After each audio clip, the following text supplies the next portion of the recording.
नमस्कार, आप देख रहे हैं ASTV 24 अंक संवाद। ASTV 24 अंक संवाद में आप सभी दर्शकों का स्वागत है।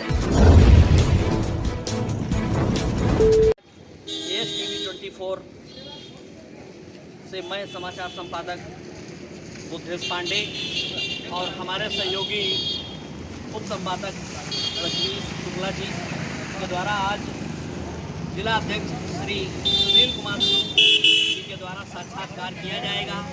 उसके उपलक्ष्य में मैं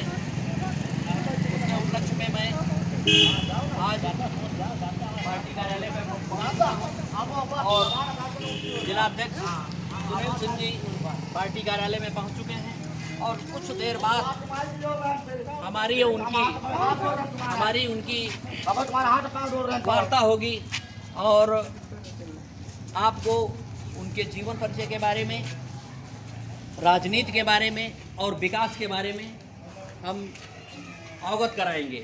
आज हमारे साथ जनपद लखीमपुर खीरी के भाजपा जिला अध्यक्ष सुनील सिंह जी हैं, जिनका जीवन एक बहुत ही संघर्षमय रहा है और हम इन सभी चीज़ों के बारे में उन्हीं से चर्चा करेंगे, उनके जीवन पर प्रकाश डालेंगे और राजनीति के स्तर पर भी चर्चा करेंगे और सरकार के विकास के भी बारे में हम आपसे जानेंगे।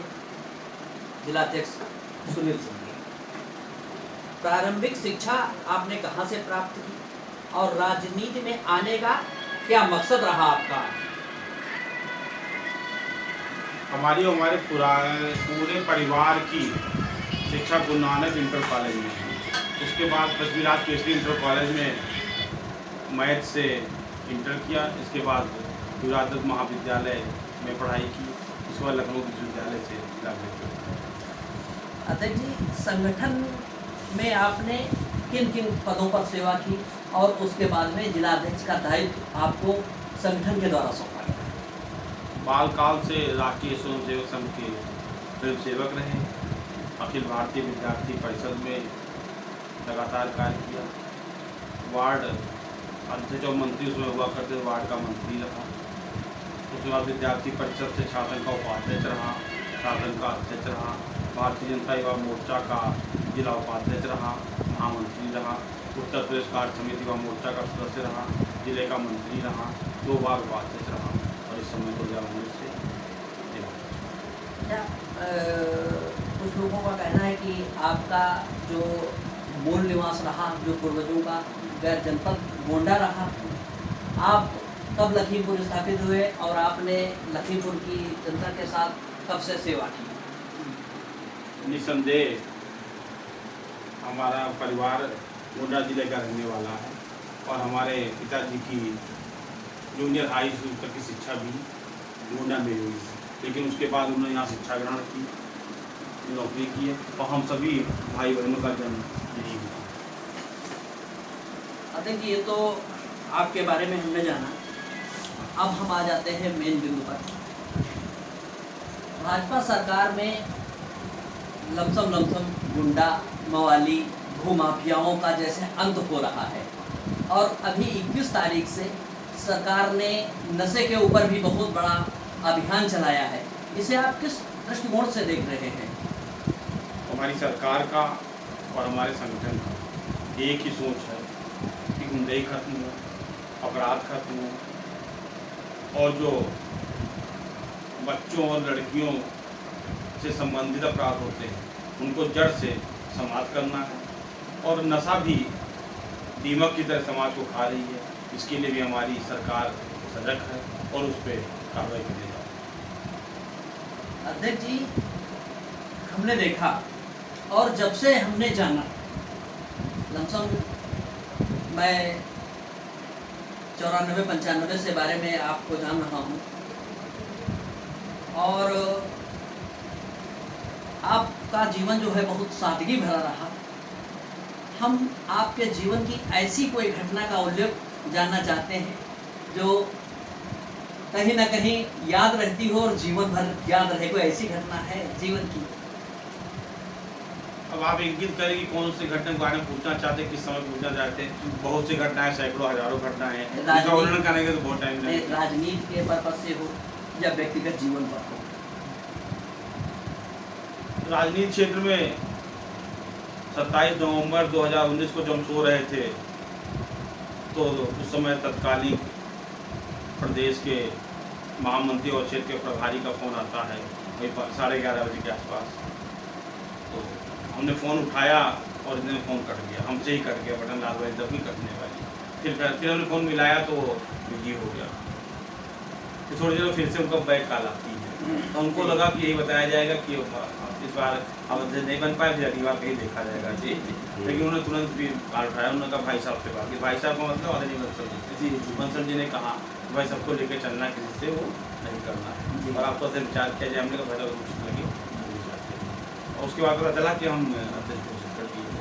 तो हमारे लिए बहुत सुखद और अप्रत्याशित अध्यक्ष जी, एक सबसे बड़ी समस्या है और विषम समस्याओं में है, क्योंकि मुझे लगता है सारी समस्याओं का अंत आदरणीय मोदी जी ने और योगी जी ने लगभग कर दिया है।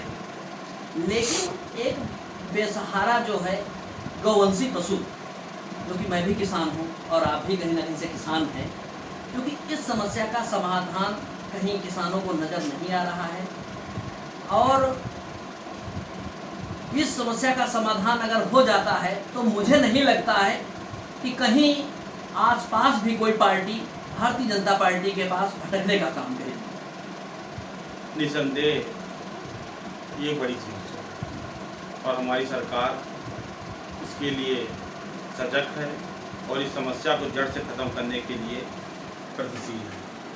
लेकिन क्योंकि बहुत समस्याएं ऐसी होती हैं जो सब सिर्फ कानून से, सिर्फ सरकार के द्वारा ख़त्म नहीं हो सकती, इसके लिए हम आपको भी सजग होना पड़ेगा कि हम अपनी गायों को ना छोड़ें। और दूसरी बात ये है कि लोग गाय को छोड़ देते, भैंस को कोई नहीं छोड़ते। तो इसलिए हम लोगों को खुद भी सुधार करना चाहिए। हम लोगों को गांव-गांव पंचायत करनी चाहिए, प्रत्येक लोगों को बैठना चाहिए कि हम अपनी गाय को ना छोड़ें। कुछ लोग अगर एक गाँव बांधना शुरू कर देंगे पूरे ब्लॉक में हमला जाएगा कि हाँ उस गाँव के लोगों ने बांध दिया। इसकी शुरुआत होगी, इसकी शुरुआत कहीं ना कहीं आप लोगों के माध्यम से होनी चाहिए। ये आपसे विनती है, यही हमारा।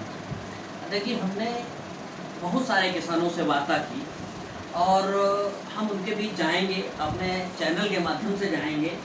तो कुछ लोगों का यही कहना है कि जब तक इस पर कोई गंभीर संगीन धाराओं में, जब तक किसी के ऊपर मुकदमे पंजीकृत नहीं होंगे जो गाय को छोड़ रहे हैं, छोड़ देते हैं दूध लगा करके उसके बाद में छोड़ देते हैं, क्योंकि किसानों की संख्या बहुत अधिक है और गायों की संख्या बहुत कम है।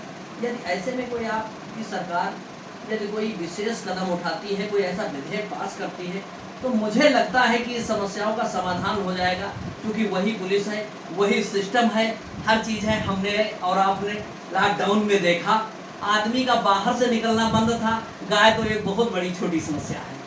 हमने अभी आपसे कहा कि हर समस्या का हल सिर्फ पुलिस या कानून नहीं है, तो समाज के द्वारा, तो समाज में अग्रणी लोगों के द्वारा इन समस्याओं का हल किया जाता है।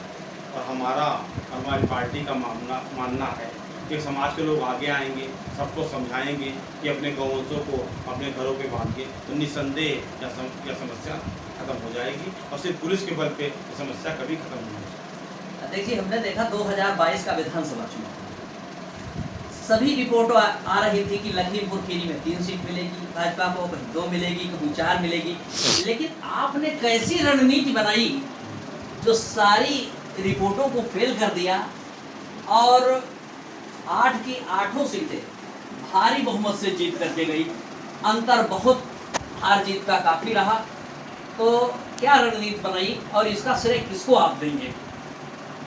इसका श्रेय तो अपने राष्ट्रीय नेतृत्व को, प्रदेश नेतृत्व को और जितने अपने जिले के पदाधिकारी हैं, कार्यकर्ता हैं और साथी और सभी सम्मानित मतदाताओं को देंगे। निसंदेह ऐसी रिपोर्ट आ रही थी हमारी पार्टी से भी, सरकार से भी और मीडिया के माध्यम से भी। लेकिन हम लोगों की जो कुशल रणनीति थी, हम लोगों ने, पार्टी ने जो डायरेक्शन दिया था या कुछ इंडिविजुअल हम लोगों ने तैयारी की थी, उत्तर प्रदेश में सबसे ज़्यादा मतदान अगर कहीं हुआ तो लखीमपुर खीरी। ये हम लोगों का सफलता का सूचक है और हमने चुनाव के टाइम भी दावा किया था और लगातार दावा करते रहते थे। कोई भी स्टेटमेंट हमारा देख लीजिए, हमने कहा था कि 8 की 8 सीटें देंगे। हो सकता हम कहने वाले अकेले हों, लेकिन हमारे कार्यकर्ता इतना सजग था, इतना मेहनत कर रहा था बूथों को, वो कहीं सोशल मीडिया दिखा नहीं रहा था, वो कहीं चिल्ला नहीं रहा था, वो किसी बता नहीं रहा था। कोई हो सकता बड़ा मठाधीश हो, कोई बड़ा नेता हो, क्षेत्र में नाजपद रखता हो, लेकिन उसकी कोई बात सुनने वाला नहीं था। उसे भारतीय जनता पार्टी की बात सुनना था। और हम हमेशा कह रहे थे और माफ़ी मांग रहे थे कि अगर हमारे किसी जनप्रतिनिधि ने या हम लोगों ने, किसी सांसद ने, किसी विधायक ने, किसी अन्य ने कोई गलती की है तो उसके लिए क्षमा प्रार्थी हैं, और इसकी सजा आदरणीय मोदी जी को, आदरणीय योगी जी को नहीं। अध्यक्ष जी, एक सवाल जो कि लखीमपुर खीरी अभी चर्चा में चल रहा है और चर्चा में बना हुआ है, वह सवाल आप जान भी गए होंगे मन में हम क्या पूछने वाले हैं। राकेश टिकैत जी, किसान नेता, जिनके द्वारा लखीमपुर खीरी में आंदोलन किया गया और आंदोलन बुरी तरीके से असफल रहा, क्योंकि वो अपने ही शब्दों में कहीं ना कहीं फंस गए। क्या आप मानेंगे, क्या वो दिखाना चाह रहे थे लखीमपुर खीरी में राकेश टिकैत जी? राकेश टिकैत जी, उनकी जो ज़मीन खोई हुई है, जो उनका कोई भी आधिपत्य नहीं रह गया है, कोई उनकी पकड़ नहीं रह गई है। और आप लोगों को इस 2022 के चुनाव में पता होगा कि जिस बूथ पे रहते हैं उस पर हमारी पार्टी की, और जिस घटना के लिए वो धरना कर रहे थे, हमने माना कि घटना दुर्भाग्यों की हुई, जो हुआ वो नहीं होना चाहिए, लेकिन किसी को दोषी सिद्ध करना और किसी को निर्दोष सिद्ध करना माननीय न्यायालय का अधिकार होता है। माननीय न्यायालय में आरोप पत्र दाखिल है और उसका परीक्षण होगा, उस पर गुण दोष के आधार पे न्यायालय फैसला करेगी। ऐसे में इस तरह का आंदोलन करना गैर असंवैधानिक है और कानून के विपरीत है। मैं इसकी घोर निंदा करता हूँ। अध्यक्ष जी, इसी के क्रम में किसान नेता राकेश टिकैत जी के क्रम में एक सोशल मीडिया पर कल से बहुत एक वीडियो वायरल हो रहा है, जिसमें केंद्रीय राज्य मंत्री अजय मिश्र टेनी जी के द्वारा राकेश टिकैत जी को 2 कौड़ी का व्यक्ति कहा गया और हमारे पत्रकार साथियों को भी कुछ बेवकूफ़ टाइप के शब्दों से नवाजा गया। इस क्रम में आप क्या देख रहे हैं? यानी ये चीज़ लीगल है या अनलीगल है? माननीय मंत्री जी ने अपनी बात स्पष्ट कर दी है, और शायद कुछ शब्दों का हमारे सम्मानित पत्रकार महोदय नहीं समझ पाए होंगे। उन्होंने पूरी बात का, सब बेवकूफ़ शब्द का, सब पूरा उर्दू का शब्द है बता के अपनी बात परिभाषित कर दी है। माननीय मंत्री जी कभी इस प्रकार की बोलते नहीं है और ना बोले होंगे। हो सकता है तो समझने में गलती हो गई हो। तो हमारे मंत्री जी कोई भी अवसर का प्रयोग नहीं करते हैं, तो ये गंभीर आदमी है और इतने बड़े ओहदे पे हैं, वो ऐसा सम्मानित पत्रकारों को कहीं नहीं सकते। अध्यक्ष जी, 2024 आ रहा है, जो कि 22 से कहीं महत्वपूर्ण चुनाव है, मोदी जी का चुनाव है।